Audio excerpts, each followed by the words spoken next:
राजधानी दिल्ली के सुंदरनगरी इलाके स्थित भारतीय किसान यूनियन भानु के राष्ट्रीय अध्यक्ष ठाकुर भानु प्रताप सिंह का भारतीय किसान यूनियन के दिल्ली प्रदेश अध्यक्ष जितेंद्र शर्मा ने दिल्ली आगमन पर भव्य स्वागत किया। साथ ही आए हुए समस्त नेतागणों को पटका व फूलमाला पहनाकर उनका भी स्वागत किया। राष्ट्रीय अध्यक्ष ठाकुर भानु प्रताप सिंह ने सभी का सम्मान किया और उनकी एकजुटता के लिए उनको बधाई दी। वहीं भारतीय किसान यूनियन भानु के राष्ट्रीय अध्यक्ष ठाकुर भानु प्रताप ने एक प्रेस कॉन्फ्रेंस के माध्यम से अपनी निम्न मांगों को लेकर केंद्र सरकार को चेताया। मांगों में मुख्य मांग थी कि जल्द से जल्द किसान आयोग का गठन किया जाना चाहिए। साथ ही जो मीडिया बंधु अपनी जान की बाजी पर खेलकर दिन रात एक कर जनता को सच्चाई दिखाने का काम करते हैं, उन मीडिया कर्मियों के साथ अगर दुर्घटना या फिर अन्य किसी कारण से मौत हो जाए तो मीडिया कर्मियों को मुआवजा दिया जाए। साथ ही जो देश के वीर जवान सैनिक उनकी शहादत पर केंद्र सरकार की ओर से मुआवजा दिया जाना चाहिए। दिल्ली में पुलिस को भी मुआवजा दिया जाना चाहिए। इत्यादि मांगों को लेकर केंद्र सरकार को घेरा और केंद्र सरकार को चेतावनी दी है कि 2024 तक अगर उनकी इन मुख्य मांगों को नहीं माना जाता तो भारतीय किसान भानु जमकर विरोध करेगी और जहां किसान जाता है वहीं सरकारें बनती हैं। और क्या कुछ बता रहे हैं आप खुद सुन लीजिए। ऐसा है, भारतीय किसान भानु का राष्ट्रीय अध्यक्ष होने के नाते और उम्र भी अब हो गई चौथापन है। 40 साल से अराजनैतिक रूप से किसानों को सुख समृद्धि मिले इसके लिए संघर्ष कर रहा हूं मैं। पहला बात तो यह है कि भारत आजाद हुआ, भारत में आजाद हुए राजनेता और उद्योगपति अपनी मनमानी कीमत लगाने को, और किसान रहा गुलाम। क्यों? वे पैदा करे किसान और कीमत लावे सरकार। इसलिए मेरी मांग है किसान आयोग का गठन कर दिया जाए, किसान आयोग का अध्यक्ष किसान बनाया जाए, किसान आयोग में सदस्य किसान हो, गन्ना का किसान, गेहूं का किसान, आलू का किसान, सरसों का किसान, धान का किसान, फलों के किसान, सब्जियों के किसान, वो ही अपनी कीमत लागत मूल्य के अनुसार सरकार को बतावे, उसमें खरीद हो, तब माना जाएगा कि किसान होगा स्वतंत्र। फिर यदि किसान दुर्घटना में मरे तो 1 करोड़ रुपया मुआवजा केंद्र सरकार दे। भारत के पूरे भारत की जिम्मेवारी केंद्र सरकार की है। और यदि हमारी आंतरिक सुरक्षा में लगी हुई पुलिस सही हो जाती है किसी डकैतों द्वारा, आतंकवादियों द्वारा, तो उनकी पत्नी बच्चों को 2 करोड़ रुपया।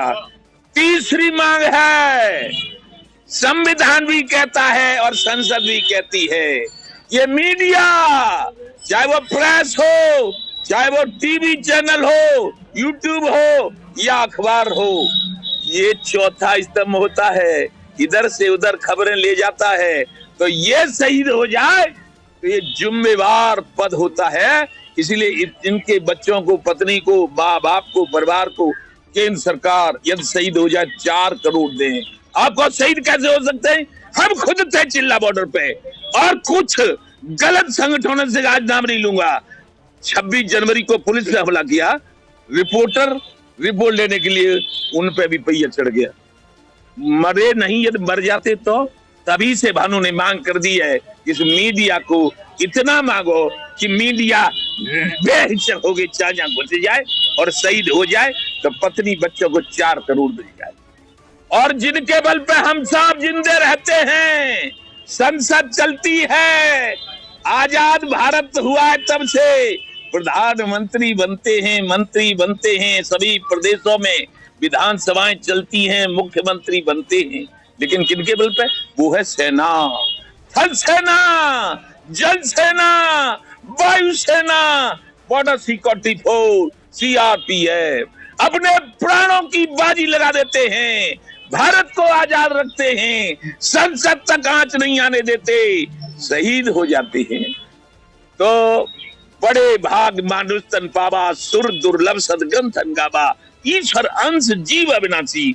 तो उनका भी शरीर महत्वपूर्ण है, जो देश को बचाते हैं, देश को जिंदा रखते हैं, देश को आजाद रखते हैं, और किसी भी मंत्री, तंत्री, उद्योगपति पे आंच नहीं आने देते। तो वो यदि शहीद हो जाए तो केवल फूल चढ़ाने से और राइफलें चटकाने से कुछ नहीं होगा। उनकी बीवी, उनके बच्चे, उनके माँ बाप को दे दो 5 करोड़ रुपया, तो वो सोचेंगे कि लोकतंत्र की सरकार ने इतना दिया है एक शहीद को कि मकान बना लेगी पत्नी, पढ़ा लेगी बच्चों को, और बड़े हो जाएंगे तो कह देगी कि लोकतंत्र की सरकार भारत माता की जो रक्षा करने वाली है, शहीद होने पे कितना देती है कि कोई कमी नहीं रहती। इसलिए बेटा जाओ सेना में और भारत माता की रक्षा करने में लग जाओ। जय जय श्री राधे। क्या कुछ कहें? में समर्थन केंद्र सरकार को, 19 में समर्थन केंद्र सरकार को। उत्तर प्रदेश का मूल निवासी होने के कारण 17 में सबको भगाओ, सपा भगाओ, बसपा भगाओ, लोकदल भगाओ, कांग्रेस भगाओ और भाजपा लाओ, और बन गए माननीय योगी आदित्यनाथ जी संत। संतन छोड़े संतई कोटि मिले असंत। मैं तो कहूंगा मेरे लिए योगी बाबा भगवान के रूप में आए। जब उनके अच्छे काम देखे तो 22 में हमने कह दिया था उत्तर प्रदेश, उत्तराखंड, मणिपुर, गोवा, पंजाब कहीं कांग्रेस की सरकार नहीं बनने देगी, कारण कि इन्होंने स्वामीनाथन आयोग केंद्र में रहते लागू नहीं किया था। लेकिन अब ये भी नहीं करेंगे कुछ तो महाभारत होगा और अर्जुन की भूमिका में ये भानु रहेगा, और मेरे जितने देश में महारथी हैं वो सब गांधी होंगे। वो चलेंगे नहीं, वो क्या करेंगे? कीर्ति दबाएंगे, पीर्ति हराएंगे, सिद्ध जिताएंगे। जिनको हम आदेश देंगे वो जीतेगा। जो किसान की बात करेगा वही देश पर राज करेगा। जो हमसे टकराएगा वो चूर चूर हो जाएगा। क्यों? कि भानु असली, और भानु का पर्यायवाची शब्द सूर्य होता है।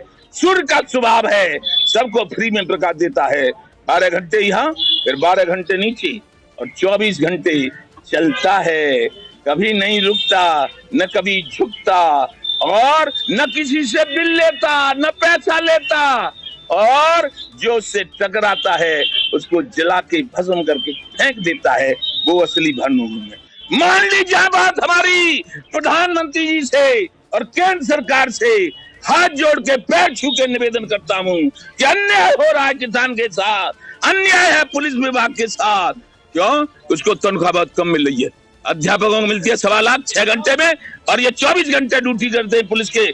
आप पूरे देश की पुलिस को तनख्वाह बढ़ाइए और मिलिट्री वालों को मुआवजा दीजिए। और हमारे चौथे स्तंभ को संसद में लिखी गई, संविधान में लिखी गई, मत जाए तो तू अपने घर जा। ये भानु नहीं होने देगा। ये भानु की मांग 24 में पूरी नहीं होंगी। जो नहीं करेगा पुलिस को सत्ता में नहीं आने दूंगा। जय जय श्री राधे। चिलंजन।